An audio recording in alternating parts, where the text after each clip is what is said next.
La webcam tampoc té complicacions d'instal·lació, només s'han d'instal·lar els controladors, i ja sigui amb Linux, amb Windows, amb el que sigui. I aquest és l'esquema d'àudio que es seguirà, on veiem aquí la connexió, tenim fitxers d'àudio, llistes de reproducció o l'entrada de la targeta de so, i també aquí veiem la connexió entre l'ICES i l'Icecast, que es va fer primerament per veure si el servidor funcionava, i després es va provar a fer funcionar amb el Videolan. I llavors el Videolan pot servir cap al Peercast o cap a l'Icecast.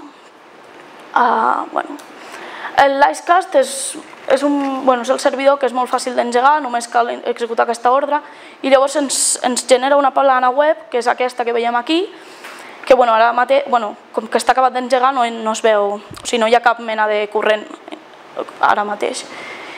I a l'hora de combinar l'ICES i l'Icecast tenim la possibilitat d'enviar l'àudio des de la targeta de so, ja sigui per ALSA o SS, depèn de com estigui configurat l'àudio al sistema operatiu, o mitjançant fitxers d'àudio generant una llista de reproducció.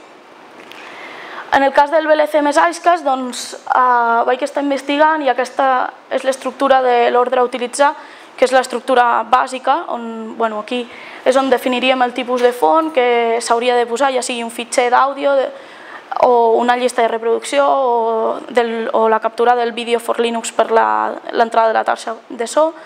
Després l'accés al servidor seria del mètode shout, que és el que hem instal·lat amb el mòdul aquest, i la multiplexació serà en OGG perquè com que és programari lliure necessita que estigui multiplexat en el contenidor OGG. I llavors el mètode d'accés cap al servidor tindríem el nom del servidor, que en aquest cas per defecte ell ja es posa com a source, i llavors el source password aquest es configuraria al fitxer XML que hem vist abans de l'Icecast, i llavors ja es redireccionaria cap a l'IP del servidor i el port, que del port normalment sol ser el 8000, en el cas de l'Icecast treballa en el port 8000 però es pot canviar. I llavors tindríem que definir el nom del punt de muntatge, que aquí es pot posar qualsevol nom i llavors aquí seria el que ens faria diferenciar cadascun dels corrents que tindríem disponibles. Un punt de muntatge és equivalent a un corrent disponible. Llavors després, aquí se'ls definiria el nom del punt de muntatge. I clicant en Click to Listen ja es podria veure. Aquí tenim que hem pogut enviar l'àudio des d'aquests tres tipus de font. Llavors, la connexió del VLC més el Peercast, llavors el VLC hauríem de configurar perquè l'stream l'enviés cap al servidor Peercast, i llavors el Peercast amb aquesta plana web que també ens munta el servidor hauríem de configurar aquí la URL on s'ha destinat, on se li posaria, si estan treballant en el mateix ordinador, se li posaria la localhost més el port on s'està enviant, i llavors després aquí es ficaria un nom i una descripció bàsica i el tipus d'OGG.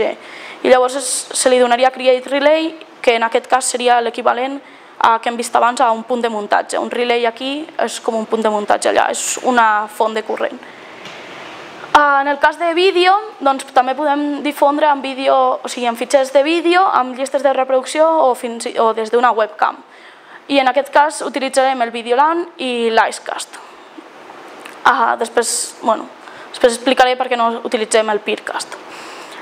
El VLC més l'Icecast utilitza la mateixa estructura que hem vist abans, l'únic que el tipus de font canvia, i llavors m'he trobat que sempre hem d'utilitzar formats en Theora i Vorbis, perquè si fem que el VLC faci la transcodificació el mateix, llavors necessitem un ordinador molt potent, i amb això vaig tenir problemes perquè primerament ho provava amb un ordinador i llavors després per culpa de potència no funcionava, llavors al canviar d'ordinador més potent ja va funcionar.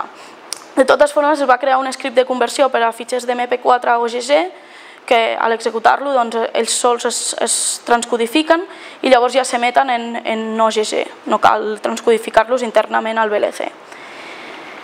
I llavors la connexió entre el VLC i el Peercast es va provar de fer el mateix que amb àudio, l'únic que vaig trobar que a l'hora d'enviar el corrent de dades cap al Peercast, el Peercast es quedava penjat, no sabia què li estaves enviant. Per tant, la connexió no va ser possible i i bueno, realment no... La solució que vaig optar va ser per engegar el Peercast amb l'OGG Cap Broadcaster per demostrar que funcionés en vídeo.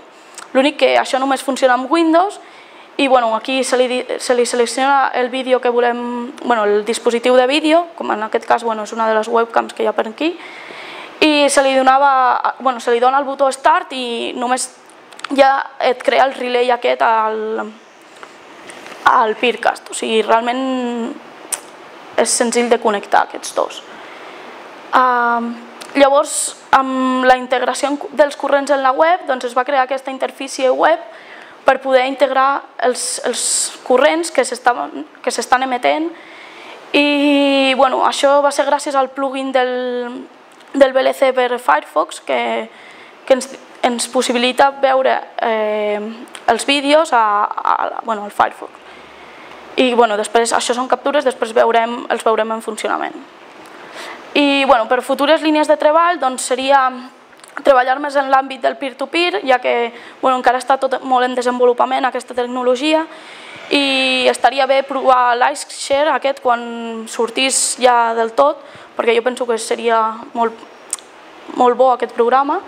Llavors també provar d'emetre amb les targes DBB, que en el meu cas per una mala configuració o incompatibilitat de hardware no s'ha pogut emetre. I llavors jo considero que s'hauria de fer una millora del VLC perquè a vegades quan estàs navegant i amb aquestes interfícies que hem vist abans, al canviar d'un corrent a l'altre, a vegades el Firefox es tanca repentinament, o sigui, té un mal funcionament o així. Llavors, com a conclusions, dir que tots els requeriments més o menys s'han complert, ja que tot és programari lliure i formats lliures, tot funciona, els 3 programes que s'utilitzen són programari lliure, funciona en formats amb codificació Theora i Vorbis i amb el contenidor GG. Després també és reproduïble en multiplataforma perquè es pot reproduir amb els 3 sistemes operatius perquè l'UVLC està disponible pels 3, pels 3 i més.